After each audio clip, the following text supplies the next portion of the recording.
Vinicius Jr. to Arsenal is on and active. Out of nowhere, one of the biggest Ornstein bombs of the summer has just landed. Arsenal exploring a move to sign Vinicius Jr. from Real Madrid. Clubs not yet in talks, but the idea approved on all levels. Like, share, and subscribe. This is absolutely massive. Huge breaking news this afternoon. Do us a favor, please, and hit that like button, share and subscribe. And we were only just talking about this morning on the Football Terrace, and I didn't play it down as though it was an absolute impossibility, but I didn't actually see Arsenal progressing it because Vinicius Jr. isn't going to leave Real Madrid, but the deal is alive. The deal could happen. Okay, 1 second here, please, people. 1 second, sending a message. Again, and this news is true. This news is happening. We're going to go through the article with you in just a second. David Ornstein hasn't deleted it, has he?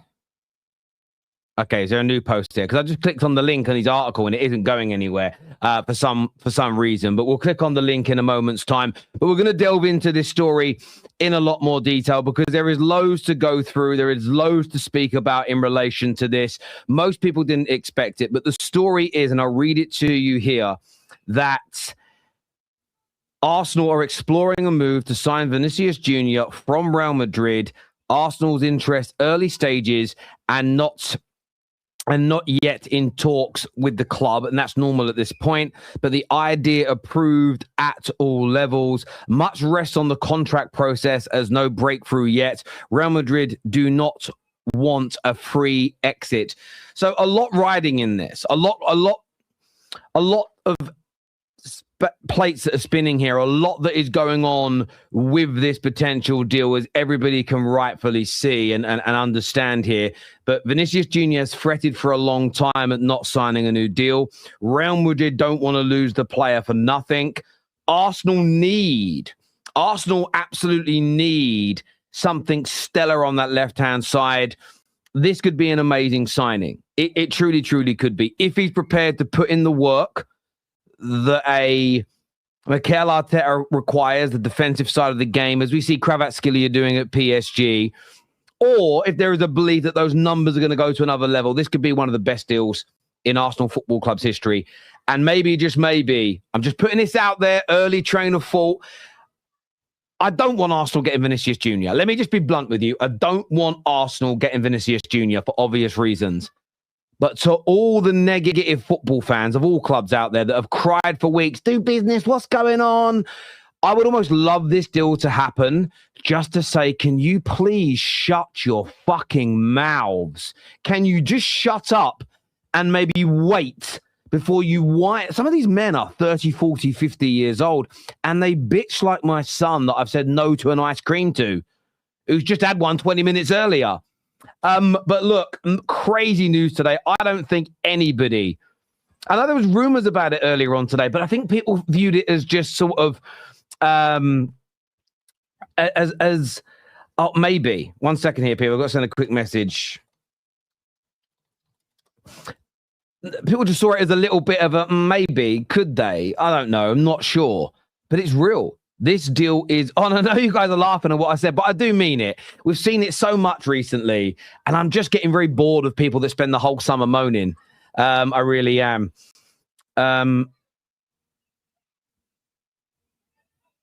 This here says, all good if you don't remember, Tel, but I stand by the playstyle switch, and a massive signing is in the works this season. Arteta doesn't stay stagnant.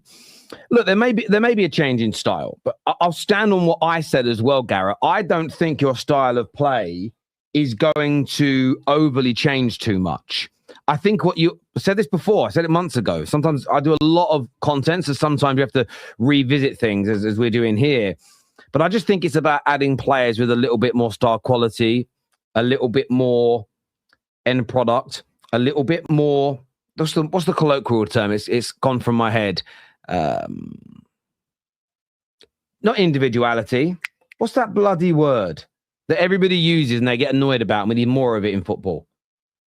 Someone tell me in the chat, because I've lost the train of thought. What is the word that everybody hates, but you need it in football? Not individualism. What is it called? Come on, guys. Someone in the fucking chat, right? It's getting on my nerves that none of you are saying it. No, not Mavericks, not unicorn. There's a word. Not a maverick. No. Individual moments of brilliance, right? Arsenal need more individual moments of brilliance. That is what they need, right? Not flair, no, not none of that. They've got flair in the team. Individual moments of brilliance. So I don't necessarily think Arsenal's style of play will change, Garrett, with a player like Vinicius Jr. I just think it's about someone that will do what Martinelli and Trossard did, but just deliver more, just do it in a better way. More goals at the end of it, if that makes sense. So I don't look at it as, oh my God, Arsenal are going to change style. Arsenal are going in a new direction. I don't think it's any of that. Now, look, it's at the early stages. They're exploring this deal. They truly, truly are. But this could be one of the biggest signings of the summer. Let's have a little look here. 1 second. There we go. I'm just updating a few bits and pieces here. Sorry, as I'm talking to you, updating things, because this news kind of come. I was about to run to the gym. I've done a reaction video the other day, right? I've done a reaction video the other day to a few people's bits of content. I've tried 5 times now to release the damn thing. And every time I go to release it, some news breaks. And someone who's featured on it like sent me their own video. Like, oh, bro, would you mind featuring our video? I said, yeah, cool. And I've said to him, I might need to feature on you on your next one, because it's going to be out of date by the time it goes out, actually, in the end there. There we go. I've just updated a few little bits and pieces here. There is no way this happens. It's impossible. Well, look, maybe it won't happen, but the idea that it's impossible is untrue, because Arsenal wouldn't be exploring it with Real Madrid if there was an impossibility. And that's the cold, hard facts of the matter.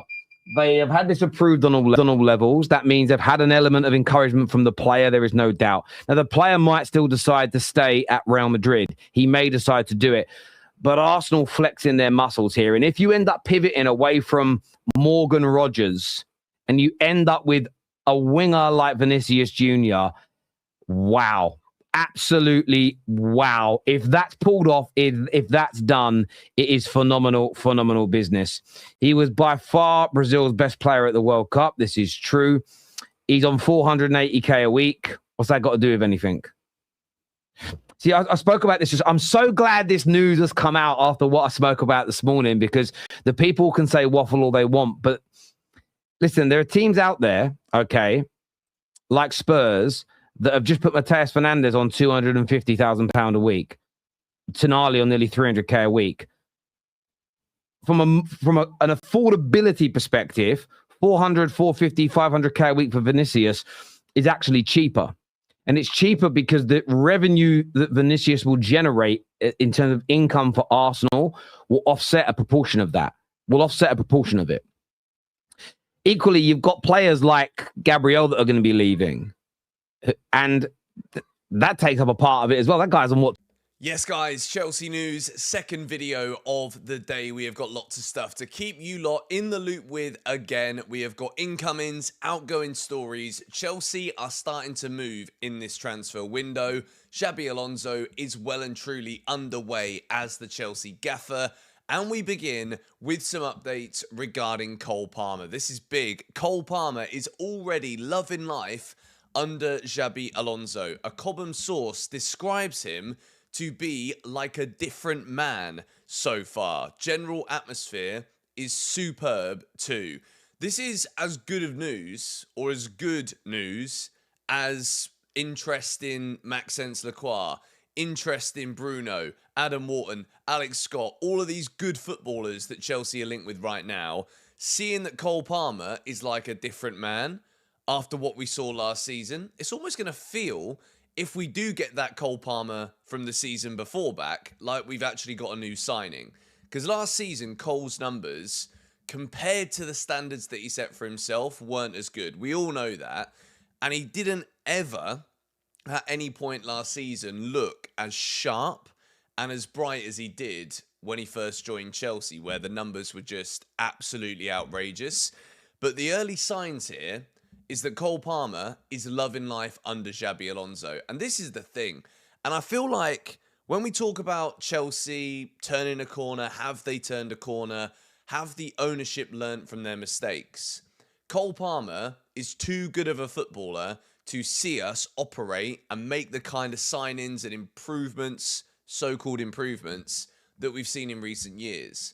So I think Cole Palmer would be one of those players who at any point last season, I don't know if this happened or not, but my prediction would be there would have been some seniority at Chelsea that would have turned around and been like, listen, this clearly isn't working. We have got managers that we all actually quite like here in this dressing room who don't want to stay in the job any longer, whether that's because of Man City or because of the situation at Chelsea. It's all kind of irrelevant, really, because what we did on the pitch last season absolutely implied and suggested that, yes, we might have been struggling with fatigue after the Club World Cup, but more importantly, after winning the Club World Cup, did we actually go and operate like world champions? Did we go and spend money on players that would be warranted to be signing for world champions? The answer is no.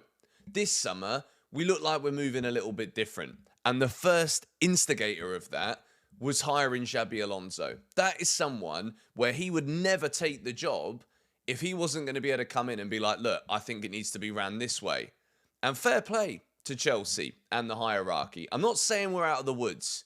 I'm not saying that it's all now fantastic and it was bad, but now we're all back again. Arsenal Absolutely fans, not. this is Still the a lot kind of story work that stops you in needs your to be tracks. done over a Vinicius sustained Jr., period of one of the time. biggest names But in when world football, is reportedly on Arsenal's radar, and according to David Ornstein, this isn't just casual admiration. Arsenal have apparently agreed at all levels internally to actively pursue a transfer for the Brazilian superstar. Reports describe this as being at an early stage, with the two clubs not yet in direct contact. But here's the key detail. The idea of this move is believed to have already been approved on Arsenal's side, meaning ownership, the board and Arteta himself are all aligned on going after this one if the opportunity is really there. That's a significant green light for a player of Vinicius' stature. So why is this suddenly on the table? It all comes down to Vinicius' contract situation at Real Madrid. He's entering the final year of his current deal, which runs until 2027, and despite talks between his camp and Real Madrid stretching back more than 18 months, an agreement on an extension simply hasn't materialized. Reports suggest Real have presented new terms, but Vinicius' side aren't fully satisfied, and Madrid have reportedly told his representatives they won't be improving their current offer. That's a genuine standoff, and Real Madrid, under new manager Jose Mourinho as he reshapes the squad, are reportedly unwilling to risk losing a player of this caliber for absolutely nothing on a free transfer come next summer. If no fresh deal gets signed soon, sources suggest Real would rather cash in now than lose him for free later. That's created a genuine opening, and it's not just Arsenal who've noticed. Reports indicate intermediaries have already reached out to a small group of clubs capable of financing a move of this scale, and the interest apparently spans Manchester United, Manchester City, Liverpool, Chelsea, PSG and Bayern Munich, alongside serious money being mentioned from the Saudi Pro League too. So while Arsenal have been named among the suitors, this is very much a competitive, multi-club situation rather than anything close to exclusive. Now, here's an important nuance worth flagging, because not every source agrees on how central Vinicius actually is to Arsenal's plans. According to one well-placed transfer reporter, Vinicius isn't necessarily Arsenal's number one option on the left wing, but he's certainly someone they're keeping a close eye on given his contract situation and the uncertainty at Real Madrid. Let's talk about what he'd actually bring if this somehow gets over the line. Vinicius finished as runner-up for the Ballon d'Or in 2024, and he remains one of the most explosive attacking talents anywhere in world football, someone who could operate just off a striker like Kai Havertz or Victor Gyökeres and completely change the profile of Arteta's front line. Arsenal's alternative option in that wide left role, Gabriel Martinelli, managed just a single Premier League goal last season, so the need for reinforcement there is real and pressing, especially after Arsenal already moved on Leandro Trossard and brought in Christos Zolis as a more modest replacement. Combine that with whatever transfer fee Real Madrid would demand for a player of this profile, even one entering the final year of his deal, and you're talking about one of the most expensive deals in the entire window, both in fee and in wages. It's also worth remembering the context surrounding Arsenal's summer as a whole. After missing out on Morgan Rogers, who ended up joining Chelsea for a reported £117 million, and with ongoing chases for both Bruno Guimarães and Julian Alvarez still unresolved,